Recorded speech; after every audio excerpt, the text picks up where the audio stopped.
ছোটবেলা রচনায় পড়েছিলাম একটি শীতের সকাল।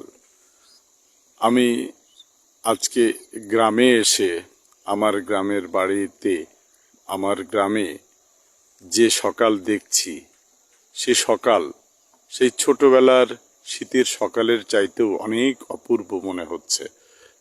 আমার সামনে যেটি এখন দেখা যাচ্ছে সবুজ কার্পেটের মতো বিছানো, আর দূরে দেখা যায় মিটিমিটি গ্রাম। এই সবুজ কার্পেটের মতো বিছানো এটি হচ্ছে বীজতলা।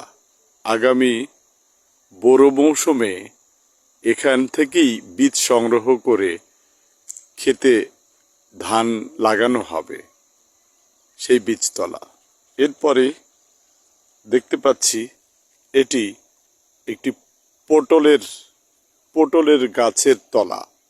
পটল ফলবে এ গাছে, অনেক পটল এসেছে অলরেডি।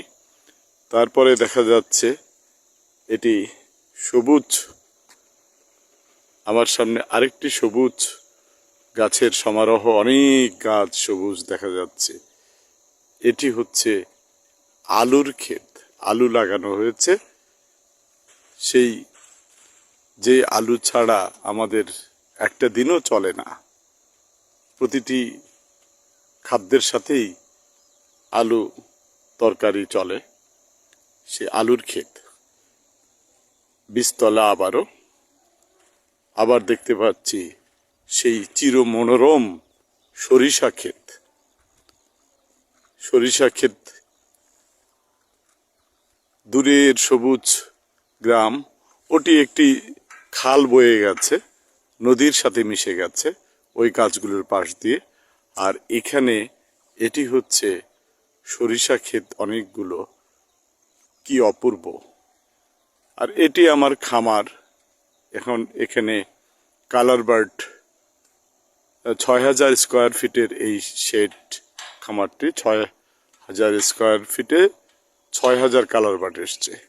এটি মাঝখানে আমার সরিষার ক্ষেত, এটিও খামার। আমি যেখানে দাঁড়িয়ে কথা বলছি, ভিডিও করছি, এটিও আরেকটি দোতলা শেডের খামার, ছাদ ঢালাই করা। এটিও ৬,০০০ স্কোয়ার ফিটের খামার। আর ওটি আমার গ্রামের বাড়ি। এই সব মিলিয়ে আমার গ্রামের অপূর্ব সৌন্দর্যের কিছু অংশ, যেটি শীতের সকালে রচনায় পড়েছিলাম যে আমাদের গ্রামটি মায়ের সমান, আলো দিয়ে বায়ু দিয়ে বাঁচায়েছে প্রাণ।